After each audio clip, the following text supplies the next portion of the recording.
Entonces vamos a empezar con el primer caso clínico. Como bien saben y lo han estado haciendo en los otros casos, pues aquí lo que hacemos es utilizar el formato para el aprendizaje y análisis del caso de las PES, ¿no? O sea, el paciente, ¿no? El periodo de evolución, el padecimiento actual y los puntos clave, ¿no? Que es súper importante y se los vamos a estar remarcando.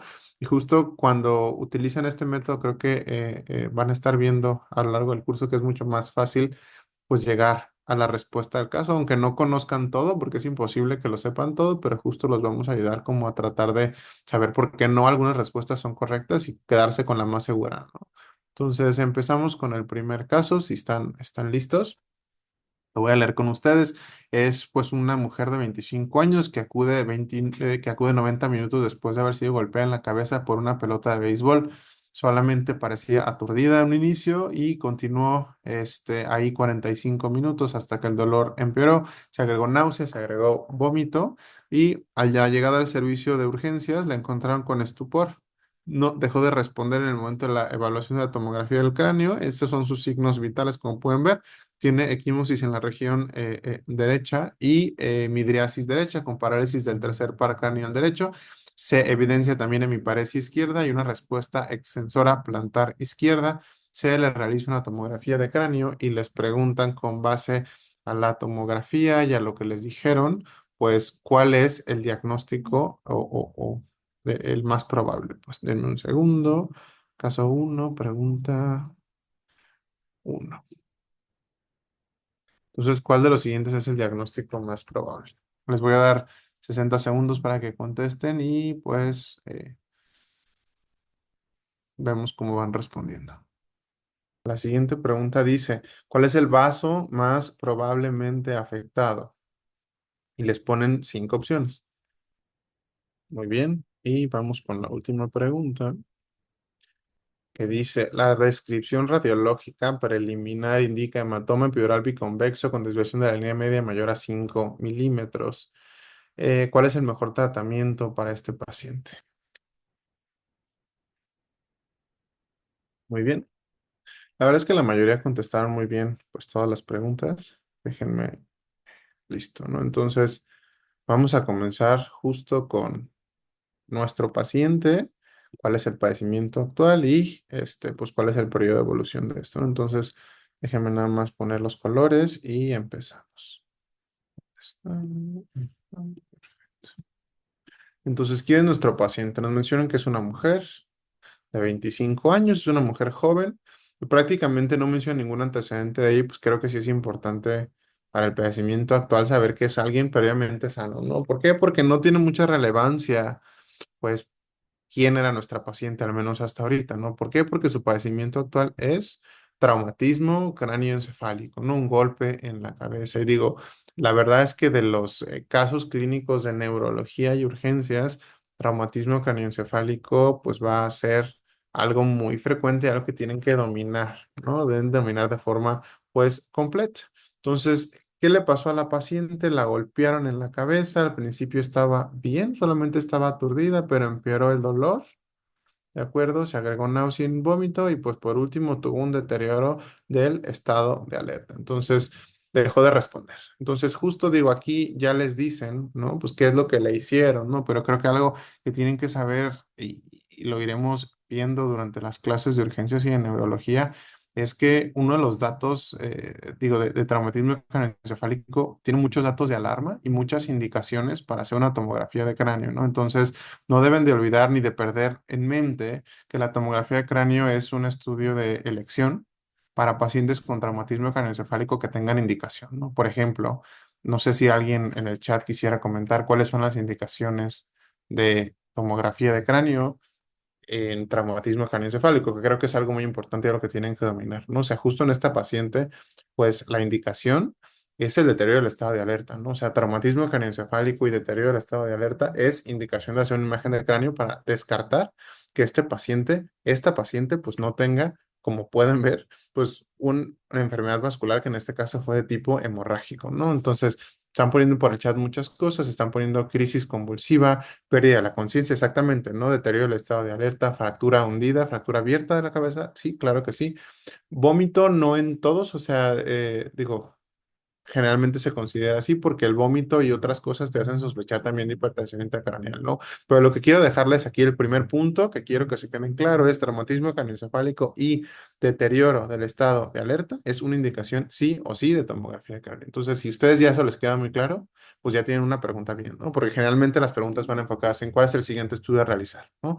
Aquí ya se los dan y ven el examen físico, pues los signos vitales no se ven tan mal, un poco de taquicardia, un poco de hipertensión, ¿no? Respiratoria de 14, equimosis, y aquí vienen las cosas que se ponen complicadas, ¿no?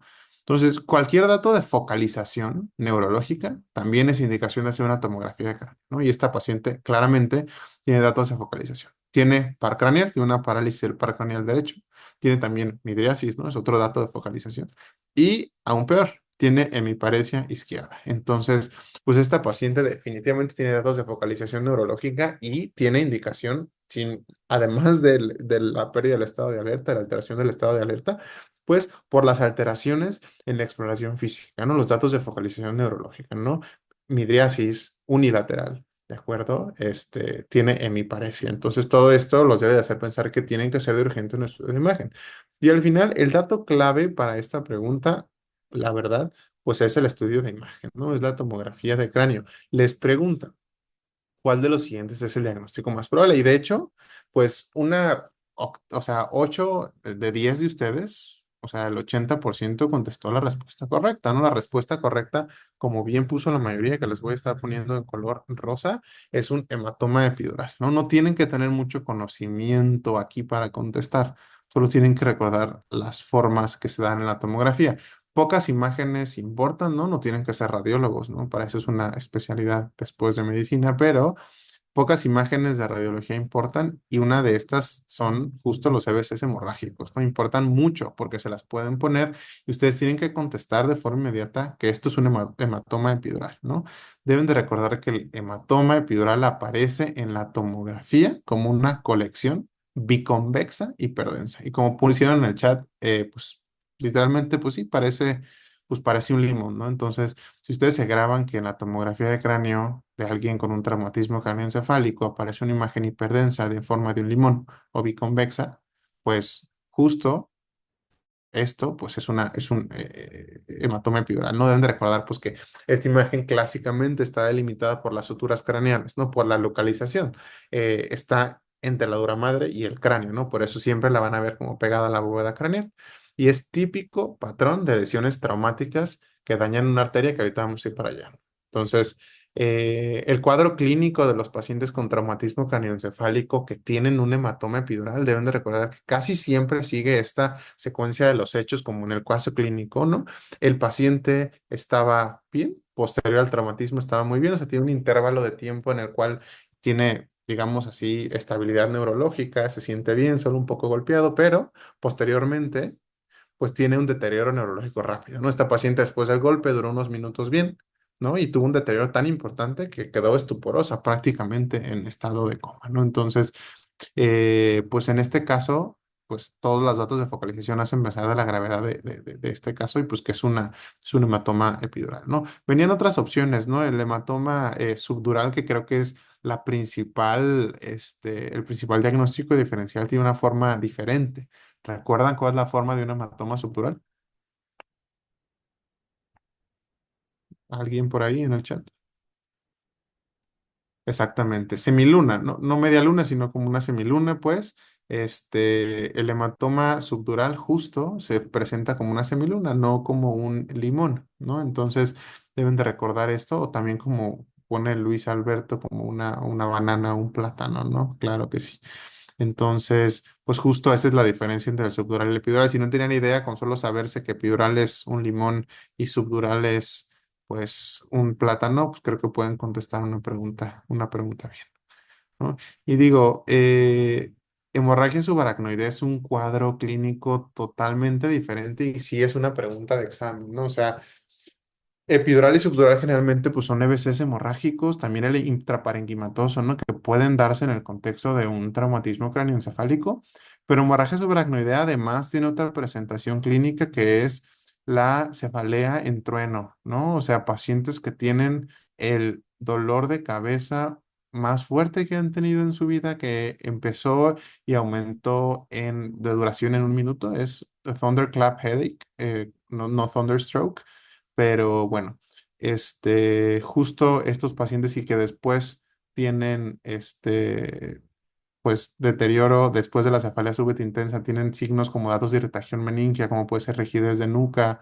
¿no? Y generalmente la causa de una hemorragia subaracnoidea es una ruptura de un aneurisma, ¿no? Entonces, sí es un cuadro clínico totalmente diferente que deben de sospechar en alguien que tiene una cefalea muy fuerte, ¿no? De banderas rojas, que de inicio súbito, que es la peor que ha tenido en su vida, y después de eso tiene deterioro neurológico con signos meningios, ¿no? Esa es la sospecha de una hemorragia subaracnoidea que justo pues no es el caso clínico, ¿no? Por eso su aracnidea se va a dar en otro contexto. Por eso es bien importante también que vean el caso clínico y los datos claves, ¿no? Aquí el dato clave definitivamente, además del estudio de imagen, fue el contexto de la hemorragia, ¿no? De este EBC, que fue pues posterior a un traumatismo craneoencefálico. Entonces, ¿tiene alguna pregunta en cuanto a esta pregunta o algún comentario?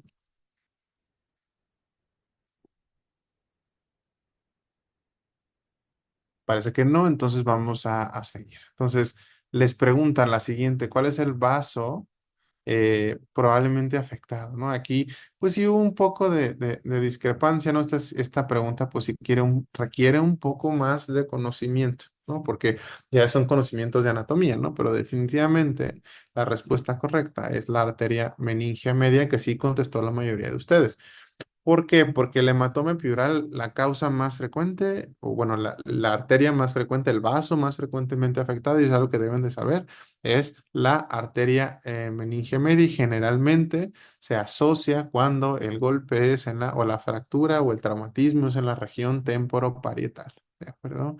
Entonces, la lesión de esta arteria produce una hemorragia arterial rápida, ¿no? Y en lo que se forma es cuando tiene este periodo como lúcido y posteriormente empiezan con el deterioro neurológico, porque pues ya se formó justo el hematoma, ¿no? Entonces, la verdad es que del resto, pues no, o sea, solo tienen que reconocer y saber y aprender pues que justo la meningia media es el vaso típicamente afectado en un hematoma epidural, ¿no? Y generalmente pues es en la región temporoparietal, ¿verdad? Hasta ahorita, ¿alguna pregunta con este caso?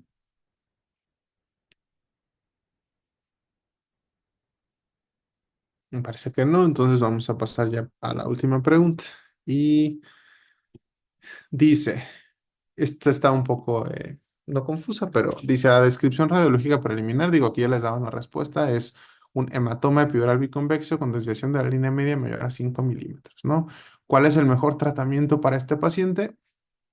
Y yo creo que aquí les quedaba duda entre dos, ¿no? Entre la C y entre la D, ¿no? Entonces, pues creo que deberíamos de empezar a eliminar las que no son, ¿no? Entonces, Tenecteplase, ¿alguien recuerda qué es el Tenecteplase o dónde se utiliza?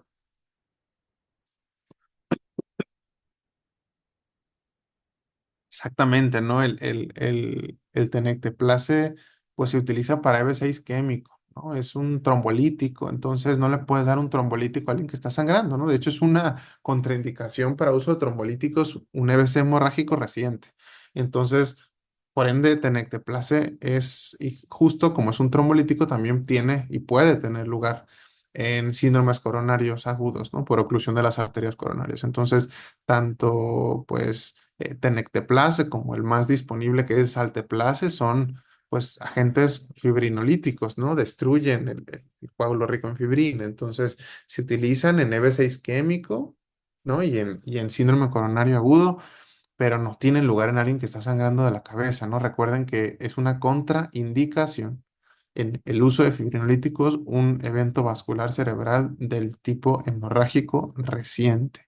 Y entonces, en alguien que tiene, y creo que el punto clave en la pregunta era lo que mencionaba aquí sobre desviación de la línea media mayor a 5 milímetros, y eso es, creo yo, es muy importante que lo tienen que tener en mente, porque es una indicación de una neurocirugía urgente, ¿no? O sea, la desviación de la línea media, como se ve muy claramente en el estudio de imagen mayor a 5 milímetros, es una indicación quirúrgica urgente. Claro, ¿no? Este paciente debe estar en cuidados intensivos y debe manejarse en cuidados intensivos, pero prácticamente todos los pacientes neurocríticos tienen indicación de manejarse en cuidados intensivos, pero no todos los pacientes requieren evacuación quirúrgica. Entonces, aquí sí vamos a empezar y yo sé que es un poco confuso, ¿no? Porque las dos respuestas son correctas, pero al final tienen que aprender a que deben de contestar la más correcta y la que mejor aplique en este caso, ¿no? Como les digo, prácticamente todos los pacientes neurocríticos deben estar en cuidados intensivos, pero no todos requieren evacuación quirúrgica. Esta paciente tiene una clara indicación de una evacuación quirúrgica, ¿de acuerdo? ¿Dudas o preguntas en cuanto al razonamiento de por qué contestamos lo que contestamos? Digo, siéntanse pues con confianza de hablar en el chat, digo, para eso estamos, creo que sirve que ahorita pues somos menos de 50 personas, entonces creo que podemos resolver las dudas de una mejor manera. Entonces parece que todo está claro, déjenme nada más, voy a borrar todo para pasar a la revisión del caso. ¿Cuándo sería? ¿Cuándo sería qué, perdón? En este caso sí, o sea, justo se los repito un poco, o sea, el punto clave aquí era es que tiene una desviación en la línea media mayor a 5 milímetros, ¿no? Esa es una indicación que me interesa que les quede claro para una evacuación de un hematoma, ¿no? En el caso de EBC hemorrágico, ¿no? O sea, justo por la desviación a la línea media mayor a 5 milímetros, por el efecto de masa que genera, ¿no? El hematoma, pues la línea media se desvía, ¿no? Como hacia el otro lado, al lado contralateral, y esta desviación más de 5 milímetros es una indicación de una evacuación quirúrgica urgente, ¿no? Y si no tuviera la desviación, exactamente, o sea, tienen que buscar, si no tuviera ninguna indicación de evacuación quirúrgica, que ahorita las vamos a ver, el tratamiento solamente sería manejo en cuidados intensivos, ¿va? Entonces, pasando ya a la revisión del tema, pues lo más importante en el contexto de traumatismo craneoencefálico, ¿no? Porque justo como les dije que hemorragia subaracnoidea es un tema aparte porque se da en un contexto diferente de cefalea de banderas rojas, ¿no? Cefalea en trueno. Entonces, el hematoma epidural es el hematoma más frecuente, ¿no? Perdón, menos frecuente de todos los traumatismos craneoencefálicos. De ellos es mucho más frecuente el hematoma subdural. Entonces, el hematoma epidural como pueden ver, aquí ya habíamos platicado que tenía forma biconvexa, forma lenticular o forma de limón, como quieran hacerlo más fácil para que lo aprendan, ¿no? Y generalmente es por un golpe en la región temporal o temporoparietal que se da por un desgarro de la arteria meningia media. Entonces, eso del fenómeno de hablar o morir se refiere a que el paciente hablar y morir inicialmente posterior al evento está bien y posteriormente tiene un deterioro neurológico muy rápido, entonces prácticamente la mayoría va a tener o va a requerir, ¿no? O sea, se ha visto que en la evolución, en la historia natural de estos pacientes, la mayoría va a requerir un manejo, pues, quirúrgico, ¿no? Y recuerden, también es importante que sepan de anatomía, porque en ocasiones hacen ese tipo de preguntas, ¿no? El hematoma epidural está entre la dura madre y el cráneo, por eso adquiere esta forma, ¿vale? Entonces, el más frecuente en el contexto de traumatismo craneoencefálico es el hematoma subdural, ¿no? Pues es el 30% en los traumatismos craneoencefálicos y a diferencia del epidural, que es por una ruptura de una arteria, este se da pues por un desgarro en las venas comunicantes con un seno venoso. Entonces sí es diferente el origen sanguíneo, ¿no? Y justo lo pueden identificar por tomografía como una forma bicóncava, una forma semilunar, una forma de hoz o también una forma de un plátano, como bien decían en el chat, ¿no? Para que no lo olviden. Y pues es raro, estos pacientes en su historia natural de la enfermedad generalmente no llegan a requerir un tratamiento quirúrgico, pero claro que los hay, ¿no? Por ejemplo, o sea, ustedes ven muy claramente, eh, pues cómo se ve aquí en este hematoma subdural que hay una desviación de la línea media que probablemente es mayor a 5 milímetros y probablemente este paciente pues sí requiera pues una evacuación quirúrgica, ¿no? Y por último, las contusiones y los hematomas intracraneales o intraparenquimatosos son los segundos en frecuencia después del hematoma subdural. La mayoría ocurren en el lóbulo frontal, ¿no? Y pues el tratamiento es, si hay hipertensión intracraneal, se puede hacer ventriculostomía, se puede colocar un drenaje líquido cefalorraquídeo, sobre todo si estos hematomas pues se comunican con los ventrículos, ¿no? Cuando se comunican o cuando se hacen interventriculares. Entonces, esto creo yo es lo más importante, ¿no? En cuanto a lo que se mencionaba sobre hematoma epidural, hematoma subdural, ¿no? Tienen que reconocer, y justo el objetivo de meter este caso clínico era ese, ¿no? Que reconozcan, uno, que simplemente por el estudio de imagen ustedes deben de poder contestar que si es limón es epidural y que si es plátano es subdural, ¿no? Y que identifiquen, pues, que cualquier paciente con datos de hipertensión intracraneal, que no sé si alguien recuerde la triada de Cushing, que es la triada de hipertensión intracraneal, no sé si alguien recuerda qué es en el chat.